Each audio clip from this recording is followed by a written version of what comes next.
विपक्ष की ओर से राष्ट्रपति पद के उम्मीदवार यशवंत सिन्हा है हमारे साथ। सर बहुत बहुत स्वागत है आपका और बहुत बहुत शुभकामनाएं। धन्यवाद जी, बहुत धन्यवाद आपका। सर एक बहुत बड़ी जिम्मेदारी की भी बात है और एक बहुत इज्जत की भी बात है। किस तरीके से आपका जो नॉमिनेशन हुआ है, आपको चुना गया है इतने लोगों के बीच में, इस बात को कैसे लेते हैं आप? नहीं, सबसे पहले तो मेरे मन में एक बहुत आभार का स्वर उठता है। आभार उन सब नेताओं के प्रति, राजनीतिक दलों के प्रति, जिन्होंने ये उचित समझा कि वो मुझे अपना साझा उम्मीदवार बनाया राष्ट्रपति के चुनाव के लिए। और मैं उन सबको हृदय से धन्यवाद देना चाहता हूँ। मैंने इसकी दूर दूर तक कल्पना नहीं की थी कि वो मेरे नाम के ऊपर विचार करेंगे और सहमति बनाएंगे, तो ये हुआ। और मैं मानता हूँ कि आज की राजनीति में एक बहुत ही बड़ा महत्वपूर्ण कदम ये है कि इतने विपक्षी दलों के लोग एक साथ आए और एक मत होकर उन्होंने मुझे अपना उम्मीदवार बनाया है। मैं मानता हूं कि आज की जो राजनीति है उसमें एक बहुत ही महत्वपूर्ण शुरुआत इस बात से हुई है। ये एक बात मैं आपसे कहना चाहूँगा। दूसरी बात मैं ये कहना चाहूँगा कि ये लड़ाई जो है ये मुद्दों की लड़ाई है। आज देश के सामने इतने सारे मुद्दे जिनका कोई जवाब सरकार की तरफ से नहीं आता है, वो देश की जनता के सामने हैं। जनता उन मुद्दों पर सरकार का जवाब चाहती है, सरकार खामोश है। तो इसलिए इस चुनाव में वो मुद्दे उठेंगे और उन मुद्दों को ही प्रमुखता देकर ये लड़ाई लड़ी जाएगी। हालांकि आप जानते हैं कि इसमें वोटर्स आम लोग नहीं होते हैं, इसमें वोटर्स उनके चुने हुए प्रतिनिधि होते हैं जो या तो विधानसभा में होते हैं या पार्लियामेंट में होते हैं। लेकिन जनता की इसमें बहुत रुचि होती है और मुझे लगता है कि जनता दबाव बनाएगी अपने अपने प्रतिनिधियों के ऊपर कि वो इस चुनाव में सही फैसला करें। और जैसा मैंने आपसे कहा कि आज दुर्भाग्य से देश अशांत हो गया है। जब हम नज़र दौड़ाते हैं तो हम देखते हैं कि चारों तरफ किसी न किसी बात को लेकर नाराज़गी है, लोग सड़कों पर हैं, कहीं कहीं हिंसा भी हो गई है। हालांकि हम हिंसा का कतई समर्थन नहीं। ऐसे मुद्दे शुरू से उठाते रहे हैं और आपने ट्वीट भी किया टीएमसी छोड़ते समय, तो उन्होंने उसमें आपने कहा कि विपक्ष की एकता के लिए और विपक्ष के लिए एक बड़े कॉज के लिए आप जा रहे हैं।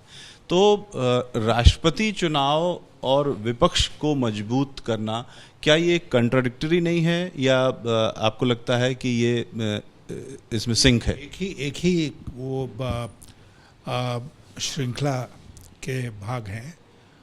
और जैसा मैंने आपसे शुरू में कहा कि मैं मानता हूं कि ये राष्ट्रपति का चुनाव जो हो रहा है वो असाधारण इस माने में है कि इससे देश की राजनीति में एक नई शुरुआत हो रही है। इतने सारे विपक्षी दलों का एक साथ आना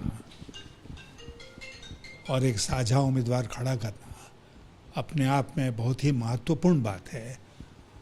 मैं मानता हूं कि एक ये शुरुआत है और आगे चलकर ये जो एकता बनी है राजनीतिक दलों में वो एकता कायम रहेगी और ये संघर्ष जो है सरकार के खिलाफ वो यहाँ नहीं रुकेगा, वो सतत चलता रहेगा।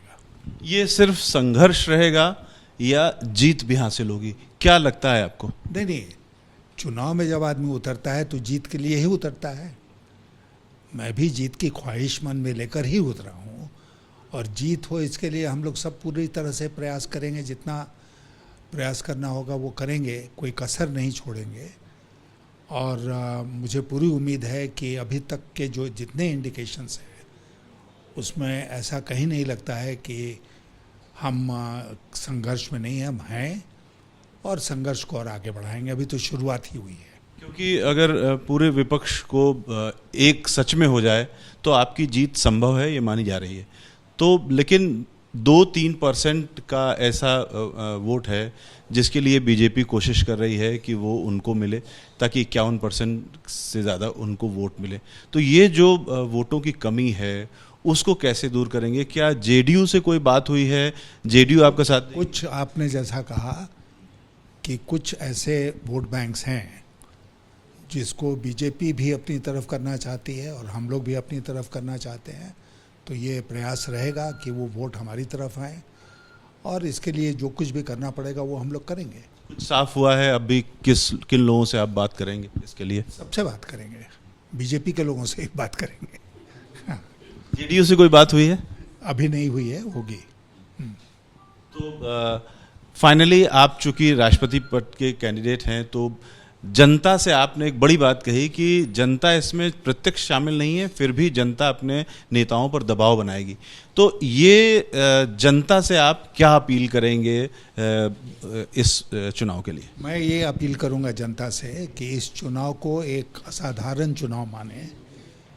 ये चुनाव जो है आज की परिस्थितियों को देखते हुए, जैसा मैंने आपसे कहा, संविधान की रक्षा की लड़ाई है और मुझे पूरा विश्वास है कि भारत की जनता जो है वो चाहती है कि संविधान सुरक्षित रहे और इसी के लिए उनको अपने प्रतिनिधियों के ऊपर दबाव बनाना है कि जो दल संविधान की रक्षा के लिए आज मैदान में है उनके साथ खड़ा हो और मुख्य रूप से ये जिम्मेदारी जो है वो भारत के राष्ट्रपति के कंधे पर होती है कि वो संविधान की रक्षा करें।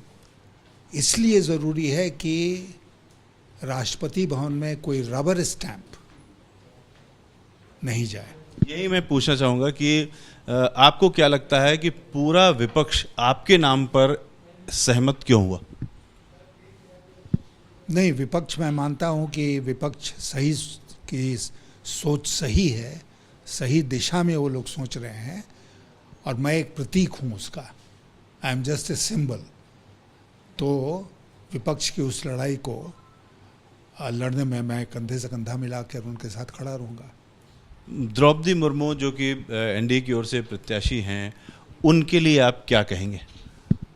उनसे मैं इतना ही कहूँगा कि ये कोई व्यक्तिगत लड़ाई नहीं है। ये द्रौपदी मुर्मू और यशवंत सिन्हा की लड़ाई नहीं है। ये लड़ाई, जैसा मैंने आपसे पहले कहा, कि मुद्दों की लड़ाई है, संविधान को बचाने की लड़ाई है और मुझे लगता है कि ये अगर जिम्मेदारी है जो तय होगी इस चुनाव में, तो मैं उनसे ज़्यादा सक्षम रहूँगा संविधान की रक्षा करने। ये सवाल सिर्फ इसलिए उठा क्योंकि आप पर बहुत सारे दबाव बनाए जा रहे हैं ट्विटर पर, सोशल मीडिया पर, कि द्रौपदी मुर्मू आदिवासी हैं, पहली बार कोई बन रहा है तो उन्हें बनने दिया जाए। ऐसे दबावों को आप कैसे लेते? नहीं, मैं मानता हूँ कि इस तरह का दबाव बनाना किसी के लिए सही नहीं है, क्योंकि मैंने आपसे कहा ना कि ये व्यक्तिगत आइडेंटिटी की लड़ाई नहीं है, ये कम्युनिटी के आइडेंटिटी की लड़ाई भी नहीं है, ये देश की लड़ाई है। और देश के हम भी नागरिक हैं, जैसे द्रौपदी मुर्मू नागरिक हैं और बाकी लोग नागरिक हैं। तो एक नागरिक के नाते जो हमारा अधिकार है, उस अधिकार का तो हम उपयोग करेंगे ना। और उसमें कोई आइडेंटिटी सामने आ जाए तो हम पीछे हट जाएं, यह आवश्यक नहीं है। मोहित कासले के साथ रविकांत, एबीपी न्यूज़, दिल्ली।